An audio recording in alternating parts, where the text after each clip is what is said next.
Darren, we talked to you last Monday. You were down at the GM meetings alongside Gino Reda. No Rashog this year, but quickly on that, just what did you pull from there, and what were your thoughts on the meetings as a whole?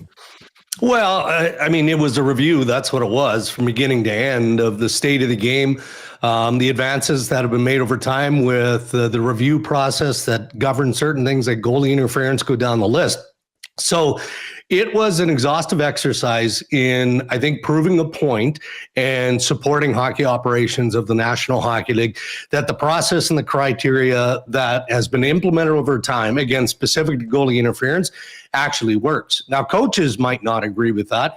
Certain NHL goaltenders may not agree with that.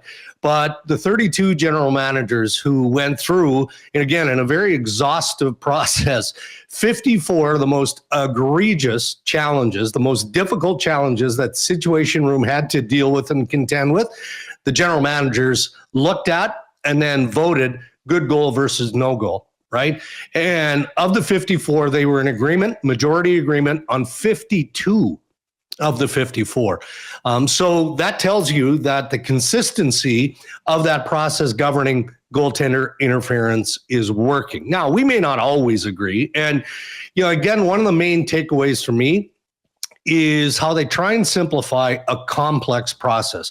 And how they simplify it is, okay, is player X in the blue paint, in the crease? How did player X get in the blue paint? And then ultimately the third and final of the criteria that they employ is, did that player prevent the goaltender from playing his position or resetting? Now it gets a whole lot more complex into all of the other factors that, are introduced, but those are the three pillars of determining good goal versus bad goal in the art of distracting whether or not, or extracting whether or not it's goalie interference. So that was one of the takeaways for me, was the cleanup work they invested as a National Hockey League to deliver that message to their GMs, to the media, to the fan base, and then ultimately to the coaches and the players. Oilers, obviously, this 4-game homestand will be wrapping up Wednesday against Dallas, Darren, but no 97, no 29, no problem. Nugent Hopkins, and maybe, as we said, kind of a mind-boggling stat, the first hat trick of the season for this Oilers squad. Your thoughts on, again, the point against the Jets and then the win Saturday against Seattle? Yeah, well, the point against the Winnipeg Jets is a big one. And where the Edmonton Oilers are divisionally, I mean, it looks like it's going to be what it is. You've got that battle with the Los Angeles Kings coming down the final stretch here. No one's catching the Vegas Golden Knights, so you just kind of move on from there. But you do want to mentally and physically prepare yourself as best you can, obviously, for the start of the playoffs. And I think that's where the investment gets a whole lot higher. So there is a positive takeaway from Ryan Nugent Hopkins having the game that he had, because there's been a number of games where you looked at that secondary layer of offense and wondered, okay, is it going to click? At what point is it going to come alive here? And alive with some consistency, not a game here or there. And you certainly can't expect RNH to deliver the knockout blow in the form of a hat trick every single night. That's absurd. But you do need more of a consistent push from certain players like that, and RNH is in that category. So that's the positive, right, is the takeaway from the weekend. And as far as the injuries are concerned, I think the Oilers have acknowledged that they don't see that it's anything too heinous or serious. And given the fact that you've got 12 games left in the regular season, there has to be some observation placed on load management and making sure that these guys are as healthy as they can be. Because look back to last year, we knew as the playoffs went into the third round and into the Stanley Cup final that Leon Draisaitl wasn't close to being as healthy as we are normally used to seeing him play. And that's just the reality of the playoffs, let alone, you're not quite there at the end of the regular season. Everyone is feeling something this time of year. So maybe, this is going to sound dumb, but maybe it's a bit of a blessing in disguise that McDavid and Draisaitl get dinged up a little bit with a dozen games left so that they can properly be managed and the rest is there and it's built in. Edmonton doesn't have to worry about the rest of the regular season. They can't go off the cliff, clearly, but they can manage these dinged up players. Darren, we've seen it before many times. Every time the NHL takes one of these sorts of breaks in season for international play of some sort, some teams benefit and other teams catch a team-wide case of the flu. Like they just come out of the break flat. I don't think I've seen a team get as hot as a direct result of it as much as the St. Louis Blues have in a long time. And it starts from their goaltender out, doesn't it? 100% it does. And now if I think back to all the conversations we as media had going into the Four Nations, and then ultimately, John Cooper and the staff of Team Canada acknowledging that Jordan Binnington is their number one. And then after the fact, we learn, well, why is that? The fire in the belly of this guy and all of, okay, we can appreciate that. That's great stuff. But at the end of the day, he has to stop the puck and give you that chance that you need. He doesn't have steal games, but he has to give you the chance. And he more than did that for Canada at the Four Nations.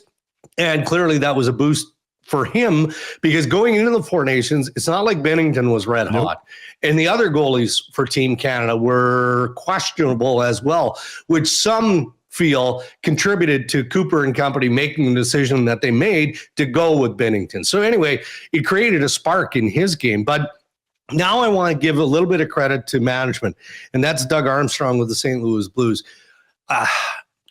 Managers don't often have the ability to push buttons, particularly in the second half of the season. Sure, you can enact change by way of trade, putting players on waivers, all of that. For sure you can.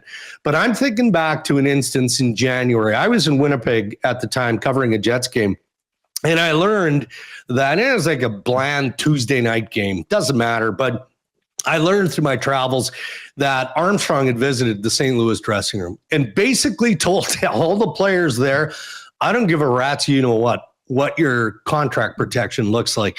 If we don't wake up, I'm going to start moving out bodies. I'm going to start doing some things here because we don't have a choice. We have to change on the fly here. That's where we're at. And that's, I think, where a lot of the trade speculation around Braden Shen was born. To a degree, Colton Parayko, we did see Doug Armstrong make some moves, right? And he has been a very aggressive general manager. But I think that's all in part of a process that organization goes through. And, when it pays dividends the way that it is right now, that's a manager and a coaching staff. Oh, yeah, and I forgot the fact that he changed his coach in mid-stride as well. That's a manager that looks at a veteran roster and says, okay, what can I do to help a small market team, just get right back into that playoff mix again? And he's pulled it off yet again. Sometimes I'm blown away by how effective Doug Armstrong is as an NHL GM. TSN's Darren Dreger with us on the Nielsen Show. Lieutenant Eric Will Fraser with you, brought to you by Pro-Am Sports. And you mentioned the coaching change, too. It's been, I know you mentioned the Four Nations, but it's been a steady year kind of since that change. It's like rocket fuel coming out of the Four Nations. Jetted up here. I wanted to get your thoughts, too, Darren. Who or what are the LA Kings? I mean, they're approaching, high record status with their home record, 4 games below 500 on the road. How would you kind of go about defining this team right now as they do currently this morning hold that second spot in the Pacific? I mean, they look balanced to me. I mean, you can always pick holes in rosters and lineups and go, okay, well, did Rob Blake do enough at the trade deadline? I mean, he was certainly in on a number of different pieces, higher end guys. But at the end of the day, they feel pretty good of how things worked out there. Start of the year, fellas, did we think that their goaltending was going to be as decent as it's been? I don't think it's been over the top. At times, it's had those moments where it has been. At times, it's been average, but it's been good enough. Getting Drew Doughty back was a huge shot in the arm. Again, when you think of those blockbuster type of trades, you got to remember Drew Doughty got hurt in preseason. So effectively, they missed their leader, one of their top defensemen, for the majority of the season. Then he bounces back into the mix with the Four Nations, comes out, wins gold, and he's on top of the world, right?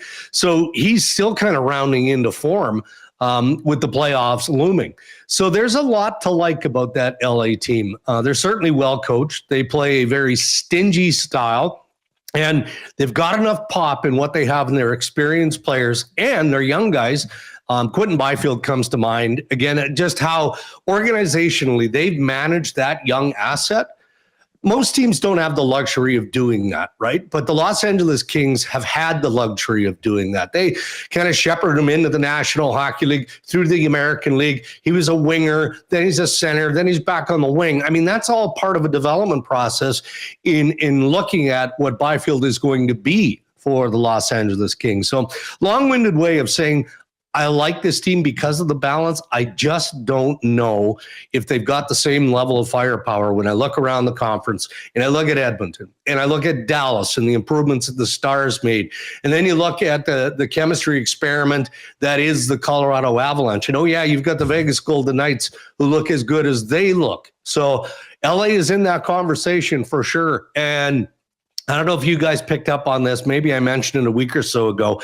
You know, when Craig Button prognosticated on deadline day, based on the way the standings looked, LA to play Edmonton in round one of the Stanley Cup playoffs, at that point, he picked LA to beat Edmonton in a 7-game series. So that's given a ton of credit to the Los Angeles Kings. They're going to be a difficult out for any team that faces them. We spoke earlier today, too, amongst ourselves, the Foegele-Arvidsson swap as well in the offseason, and not a trade, but, you know, there are two teams switching 100 goals now for Foegele in 500 games yesterday, and we've seen how that's gone. So very interesting indeed, and if LA holds on to that second spot, that could be daunting, given their home record. Darren, we appreciate your time, man. We'll talk next week. Have a great week. Yeah, you too, guys. Thank you. TSN's Darren Dreger, your hockey insider today, Monday morning, brought to you by Pro-Am Sports.